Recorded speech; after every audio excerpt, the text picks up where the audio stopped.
ఈ ప్రాంతం నుంచి ఆఫీసులు కానీ ఇప్పుడు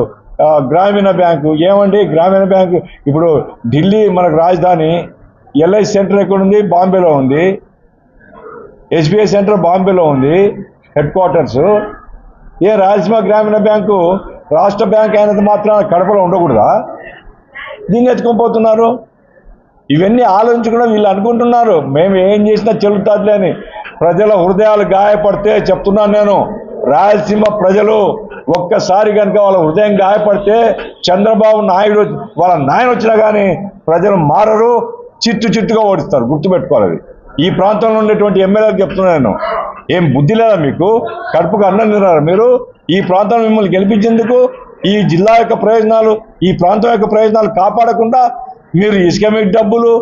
కమిషన్లు దీనిల కోసం మీరున్నది ఎమ్మెల్యేలు కాబట్టి రాయలసీమ ప్రాంతం యొక్క అభివృద్ధి పట్ల కూటమి ప్రభుత్వం శ్రద్ధ తీసుకోవాలా కేంద్ర ప్రభుత్వం నిలవేయాలా భారతీయ జనతా పార్టీ వాళ్ళకు కూడా చెప్తున్నాం మేము భారతీయ జనతా పార్టీ రాయలసీమ డిక్లరేషన్ ప్రకటించున్నారు మీరు ఇప్పుడు నోరు పడిపోయిందా మీకు నాలుగు ఎవరైనా తీసేసినాడా ఎన్నో మాట్లాడరు ఏం మాట్లాడకుండా ఏం నైతిక హక్కు ఉంది మీకు రాయలసీమలో ప్రవేశించడానికి బస్సులు జగన్మోహన్ రెడ్డి ఒక్క బస్సు కొనలే ఇతను వచ్చిన తర్వాత ఇతను ఒక్క బస్సు కొనలే మాటలు చెప్తున్నాడు ఒక్క బస్సు కొనలే కాబట్టి మహిళలకు ఫ్రీ బస్సు ఇవ్వాలి అంటే బస్సులు తీసుకొని రావాలి ముందు చూడబ్బా ఇప్పుడు జగన్మోహన్ రెడ్డి లక్షల కోట్లు కొల్లగొట్టినాడు ఆయనకి రావాలని ఉంటుందా ఉండదా ఎందుకు ఉండదా నేను రావాలని ఎందుకు అనుకోడు ఇంత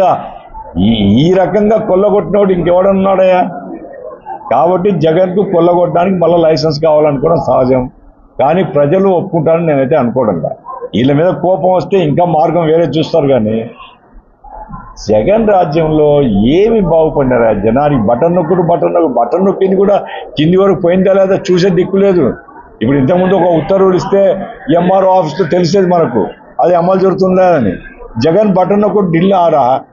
విజయవాడలో నొక్కుతాడు అవి కింది వరకు పోయేది ఏంది ఆ పోయేవానికి తెలుస్తుంది మిగతా వాళ్ళకి తెలియదు కాబట్టి గోల్మాల్ పరిపాలన ప్రజలు కోరుకోవడం లేదు జగన్ని మాయా జగత్ పరిపాలన ఏది దొరికేది కొల్లగొట్టడం తప్ప ప్రజలకు ఉపయోగపడే పరిపాలన చేయలేదు అందుకోసమే ఆయన కోరుకోవచ్చు ఆయన కోరుకోవడం తప్పే ఉంది ఎవడో ఒక మనిషి కోరుకుంటుంటాడు కానీ ప్రజలు మాత్రం చైతన్యవంతులని నేను అనుకుంటున్నాను